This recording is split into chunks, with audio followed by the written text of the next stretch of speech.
Sallallahu Alaihi Wasallam adalah tokoh yang paling sukses dalam melaksanakan amar ma'ruf nahi munkar.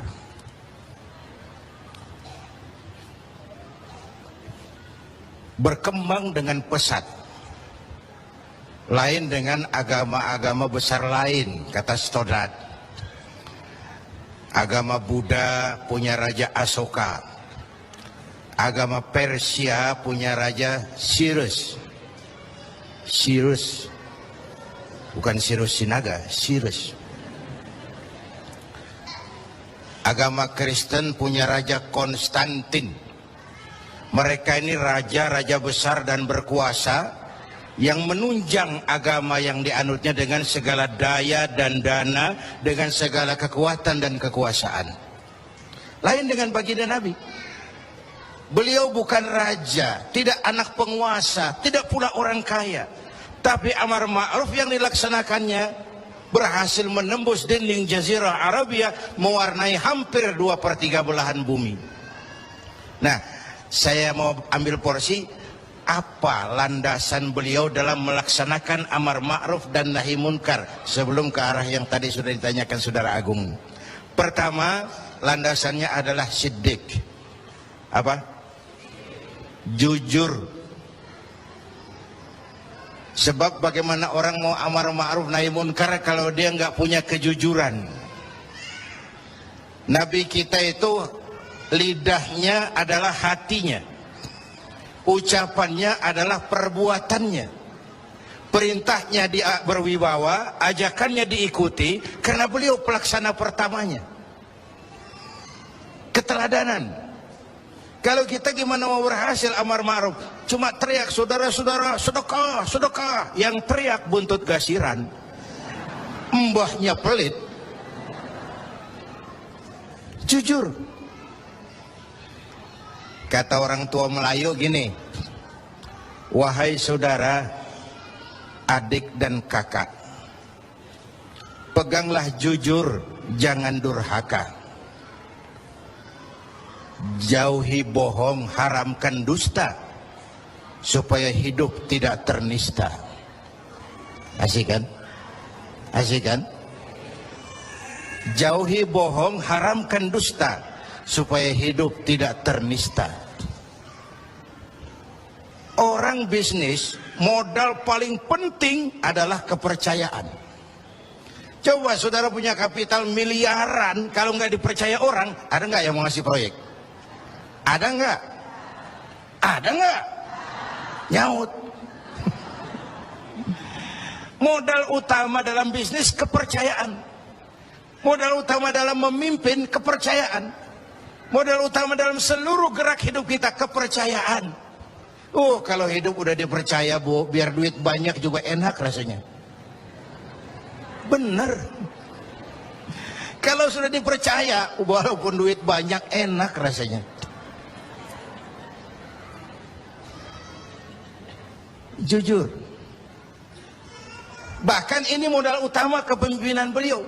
Bukan S3, enggak profesor, doktor, enggak, Al-Amin. Orang yang jujur, dan itu yang kita perlukan sekarang. Gayus. Saya lihat bukan saja kasusnya aneh, penanganannya juga aneh. Orang sekali bergayus bisa ngobok-ngobok semuanya. Sekarang banyak yang telinganya pada merah, matanya pada pedas.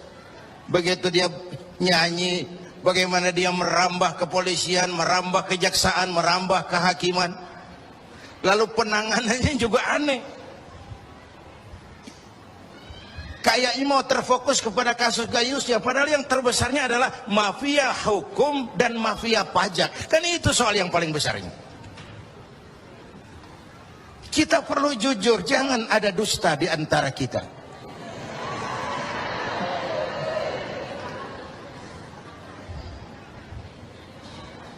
Apa tanda si bintang timur cahayanya terang sampai ke fajar? Apa tanda orang yang jujur? Hatinya mulia, ucapnya benar. Hati hatinya mulia, omongannya benar, tidak pepat di luar, pancung di dalam, menjegal kawan seiring, manis jika berhadapan, balik belakang lain bicara. Tiap hari kita ngadepin topeng yang berkelip. Ini mukanya apa bukan sih? Ini omongannya apa cuma sekedar sebuah misi dan seterusnya. Pantas kalau satu saat seorang biang preman, mbahnya preman, datang menghadap baginda Nabi, dapat hidayah dia. Ya Rasulullah, saya mau masuk Islam, boleh nggak? Oh boleh. Ngucap syahadat. Selesai ngucap syahadat, dia bilang lagi, ya Rasul, saya kan sekarang sudah masuk Islam. Baik. Saya cinta Islam. Alhamdulillah. Saya cinta Anda ya Rasul. Bagus itu. Cuman saya juga cinta dosa. Ini aneh orang ini. Preman tadi ya.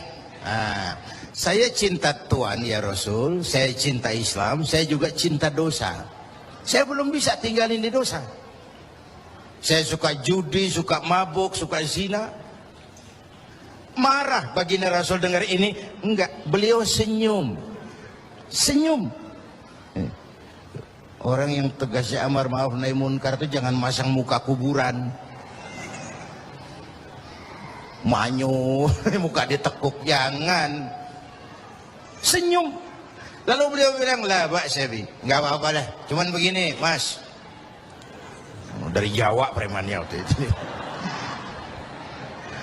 Kamu suka mabuk, hobi. Kamu suka zina, di mana-mana ada langganan. Kamu suka nyolong, iya. Nah, oke, gini. Saya cuma minta, mau nggak kamu mulai hari ini janji sama saya? Apa ya Rasul? Jangan bohong. Hal tu'ahiduni ala tarkil kadzib? Mau nggak kamu janji satu aja, jangan bohong? Wah, saya kira apaan kali ya Rasul? Kalau itu mah kecil. Sanggup? Sanggup. Ayo, saya baiat. Bismillah. Hari ini kau janji nggak mau bohong. Janji. Pulang. Sambil pulang di hatinya mikir, ma ashala ma talaba hadzal nabiyul karim. Ini Rasulullah kok gampang banget permintaannya, enteng urusannya. Saya terang-terangan nggak tinggal zina, nggak tinggal nyuri, saya suka mabuk, cuma disuruh nggak bohong, encer. Dia kira nggak bohong gampang. Dia kira nggak bohong gampang. Padahal Nabi Allah Ibrahim pernah mengeluh, saya seumur hidup 3 kali bohong, saya harus tanggung jawab di hadapan Allah. Padahal bohongnya bohong bener. Seumur hidup 3 kali merasa bohong, bingung Nabi Ibrahim. Kita sehari 16 kali bohong, nyengir aja nyengir, nggak ada bingung-bingungnya. Udah, sambil pulang. Hari berganti minggu, minggu pergi, datanglah bulan. Satu hari dia lagi jalan nih si preman nih, mantan preman nih, ngelihat perempuan cakep, kenalan, dibawa ke rumah, masuk ke kamar, hampir terjadi. Mau zina lagi, hampir terjadi. Dia tegangan tinggi, hampir nyaris. Begitu mau terjadi, ingat, saya udah janji sama Rasulullah nggak mau bohong. Ntar kalau ketemu beliau saya ditanya, kamu masih zina? Nyautnya bagaimana? Nyautnya gimana? Kalau saya bilang iya, saya pasti kena hukum, udah Islam. Kalau saya bilang enggak, saya bohong. Padahal sudah janji nggak mau bohong. Perang ini, iman sama syahwatnya. Kata syahwatnya, udah sikat. Kata imannya, pikirin dulu, lu udah janji lo. Perang. Akhirnya imannya menang. Dia bilang sama tuh perempuan, Mbak Yub. Mbak Yub. Nun sewu Mbak Yub. Nggak jadi. Loh, nggak jadi piye tuh Mas? Ya wis pokoknya nggak jadi. selamat dari zina. Lain hari mau mencuri, sudah madda yadahu, tangannya udah dijulurin. Ingat lagi ntar kalau ketemu Nabi ditanya, lo masih nyolong nggak? Gimana nyautnya? Tiap kali mau berbuat jahat, tiap ingat janjinya. Tiap ingat janjinya terhindar dari perbuatan jahat. Paling akhir dia datang menghadap Nabi, ya Rasul, apa? Sadaqta ya Rasul, Anda benar ya Rasul. Kenapa? Yang Anda minta atuk, kedengarannya enteng, cuman pongkolnya. Saya nggak bekutik ya Rasul. Lihat pengaruh jujur dalam hidup. Kiai, mohon maaf kalau saya potong jawaban jujur Kiai ini. Nah, bagaimana dengan sifat dari hakim-hakim kita dalam memutuskan ini, Kiai? Ya, kita berharap mudah-mudahan mereka jujur. Perkara apa ini harapan hampa itu soal nanti lah. Yang penting kita berharap mereka jujur dan mempunyai rasa keadilan. Bapak Ibu hadirin yang saya hormati, ini satu dasar amar ma'ruf tuh, jujur. Yang kedua, tabligh, menyampaikan ini pun nggak gampang. Satu saat beliau lagi dakwah di kalangan elit, datang orang buta nyebarin agama, nanyain agama, agak masam, muka beliau agak berpaling. Turun ayat abasa wa tawalla an ja'ahul a'ma. Ya. Ayat yang saya sampaikan tadi, Allah mengkritik kepada baginda Nabi. Mengapa kau agak masam ketika datang orang buta minta diajarkan agama? Ayat ini disampaikan juga oleh Nabi kepada para sahabat. Ini loh, ayat ini barusan turun mengkritisi saya. Jadi memang yang orang hidup yang baik itu jangan alergi sama kritik. Tapi yang kritik pun jangan asal ngomong. Ya. Orang jangan alergi sama yang namanya kritik, karena kritik itu yang sering membuat kita berpikir. Dikritik yang membuat kita dewasa, dikritik yang membuat kita jadi bijaksana. Pujian sering jadi racun. Walaupun sementara kita senang, ibu cantik loh bu, mekar hidungnya, tapi itu sering jadi racun.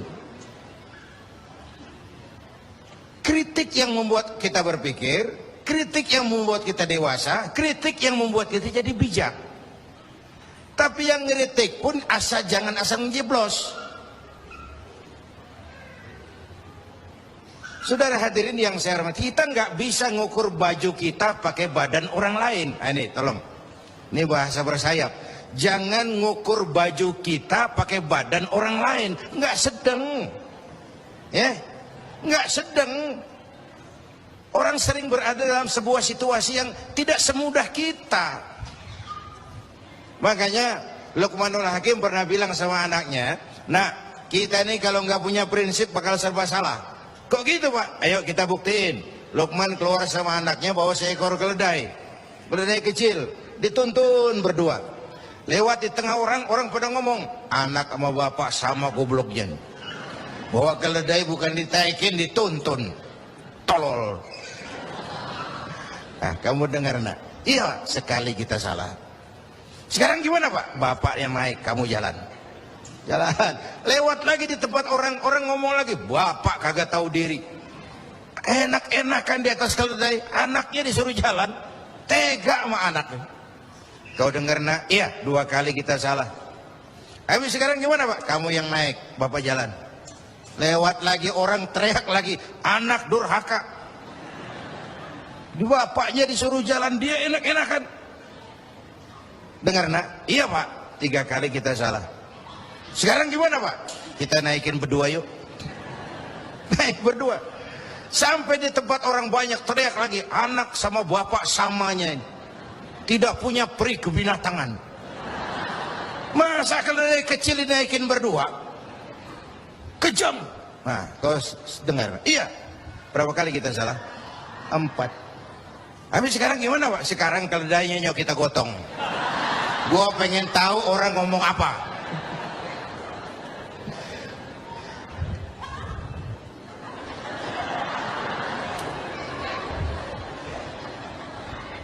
Begitulah Bapak Ibu hadirin, tanpa sebuah prinsip kita sering terombang-ambing. Makanya kita rakyat ini kudu punya filter. Rakyat harus jadi rakyat yang cerdas. Emas pasti kuning. Ya, apa semua yang kuning pasti emas? Rakyat harus cerdas. Ini nyengir tapi mikir nih, ya. Bapak Ibu hadirin yang saya hormati, karena itu kembali kepada sifat menyampaikan, apalagi yang menyangkut hak orang banyak. Orang-orang tua Melayu bilang begini, mengapa orang menembak ungka? Karena merengguh buah embacang. Kenapa orang banyak celaka? Karena serakah dengan hak orang. Anak udang dimakan itik, itik berenang di air timpas. Hak orang jangan diusik. Kalau diusik badan terhempas, hancur. Karena yang menyangkut hakul adami, hak-hak manusiawi itu harus dipenuhi. Tabligh menyampaikan. Ini kan kadang-kadang dari atasnya bagus, di tengah jalan banyak tukang sunat. Turun ke tingkat menengah, ini jalur birokrasi, sunatin. Turun lagi ke bawahnya, sunatin. Turun ke gubernur, sunatin. Turun ke wali kota, sunatin. Turun ke camat, sunatin. Sampai ke rakyat, ujungnya doang dikit bener. Kebanyakan tukang sunat di negeri kita. Belum lagi kerja mubazir. Itu ada pepatah orang Melayu bilang begini, wahai kawan, banyaklah zikir, mengingat Allah janganlah mungkir. Wahai kawan, banyak berzikir, mengingat Allah janganlah mungkir. Hindarkan semua kerja mubazir supaya hidup tidak terisolir. Kerja mubazir itu kayak apa? Kayaknya kenal Ja'ronah.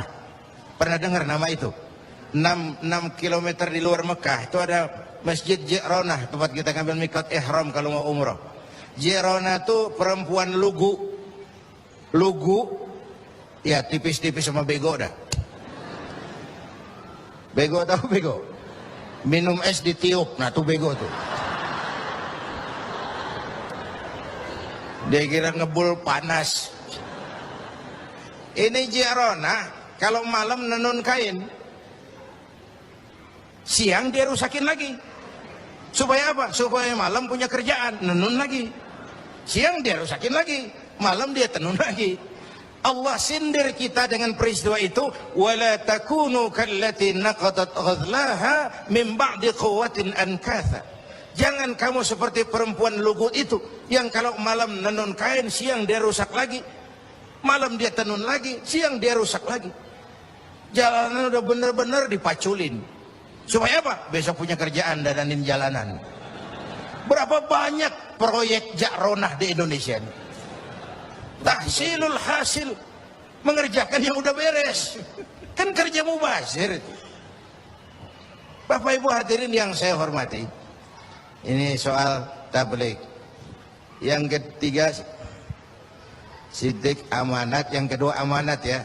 Yang ketiga tabligh. Amanat itu menyampaikan, bisa menjaga kepercayaan orang, itu penting. Itu amanah namanya. Menjaga amanah itu tugas yang mulia. Sama saja kalau tadi Habib sudah menjelaskan, amar ma'ruf itu hakikatnya nahi munkar. Nahi munkar itu ya amar ma'ruf, cuma beda orientasinya. Tapi dalam pelaksanaannya amar ma'ruf agak lebih tidak beresiko ketimbang nahi munkar. Kalau kita amar ma'ruf, paling-paling orang nggak mau gitu aja. Orang kalau diajak sholat nggak ada yang marah insya Allah, tapi nggak mau ya gitu aja. Tapi kalau dicegah judi, dicegah zina, dicegah judi, oh bandarnya kuat-kuat sekarang ini. Bandarnya kuat-kuat. Jangankan kelas kita, hukum aja bisa dijual beliin, perkara bisa dijual beliin. Tempo hari saya bilang, rakyat kecil kalau mau laporan kehilangan ayam itu kudu jual kambing. Harga laporannya mahal. Nanti berperkara kepengen menang mesti jual sapi. Cuma mau ngurus ayam hilang, kambing hilang, sapi lengit. Itu kadang-kadang ya kita nggak bisa, karena selalu ada permainan dan itu proses. Salah siapa? Ayo kita perbaiki sama-sama. Wong ini negara-negara kita. Kemerdekaan ditebus dengan keringat, air mata, darah dan nyawa orang-orang tua kita. Membangun negara ini kita biayai dengan uang kita rame-rame. Kita yang bayar pajak listrik, pajak mobil, PBB, uangnya dikumpulin bangun negeri ini. Saya ikut bayar pajak. Karena saya tidak rela kalau uang pajak itu digunakan cuma untuk studi banding atas nama jalan-jalan. Ya, Lalu dibikin slogan besar-besar, orang bijak bayar pajak, orang pajak ngemplang pajak. Ini bagaimana kayak ini? Kalau yang ma'ruf berjalan, tapi yang munkar juga berjalan, artinya kita hanya beramar ma'ruf tapi tidak bernahi munkar. Syauqi bilang dalam sebaik syairnya, famata yablughul bina'u yawman kamaluhu idza anta tabni wal akharu yahdimu. Kapan bangunan mau selesai? Kalau kamu bangun orang lain ngancurin. Orang Betawi bilang itu namanya kayak nimba kagak dibendung. Bagaimana airnya mau kering kalau nimba nggak dibendung? Kenapa? Yang ma'ruf jalan, yang munkar juga jalan. Maka amar ma'ruf nahi munkar harus ditegakkan secara bersama. Satu. Yang kedua, saya sepakat dengan guru kita Habib Munzir bahwa amar ma'ruf nahi munkar sesuai dengan bidang dan keahlian kita masing-masing. Jangan memaksakan sesuatu untuk hal yang memang bukan dunia kita. Saya dulu pernah mimpin partai politik. Dulu zaman jahiliyah. Belakangan saya menyadari politik memang bukan dunia saya. Walaupun partai politik perlu, tapi biarlah orang yang dunianya di situ saja yang mengurus politik. Saya lebih baik sama-sama Habib Munzir lah ngurus umat dan dakwah ini. Jangan memaksakan sesuatu yang memang bukan dunia kita di situ. Kalau kiai disuruh bangun jembatan, apa camat mau ngurusin tahlil? Itu yang kedua. Yang ketiga terakhir, semuanya harus berangkat dari husnuzan, baik sangka. Apa yang terjadi oleh tokoh lintas agama dan sikap Bapak Presiden, kita jembatani dengan husnuzan. Kita percaya pemerintah pasti punya niat baik untuk mensejahterakan rakyat. Kita juga percaya tokoh lintas agama punya tanggung jawab moral. Mereka memberikan teguran bukan karena benci pemerintah, tapi ingin melihat negara ini berjalan dengan baik. Saya ingatkan waktu PSSI lawan Oman, itu ada penonton yang namanya Ardi turun ke lapangan, tendang bola ke gawang, untung nggak gol. Waktu ditanya, saya bukan benci sama PSSI, saya bukan mau ngacoin pertandingan, saya cuma greget kenapa sih nggak gol-gol PSSI ini, penalti aja meleset, capek saya greget. Karena itu saya percaya para tokoh lintas agama punya niat yang baik, ingin melihat negara ini berjalan dengan transparan. Kita juga percaya pemerintah punya niat baik untuk mensejahterakan rakyat. Cuma tentu ada berbagai kendala dan diperlukan kesungguhan dan kejujuran. Sekali lagi, kesungguhan dan kejujuran. Jangan ada dusta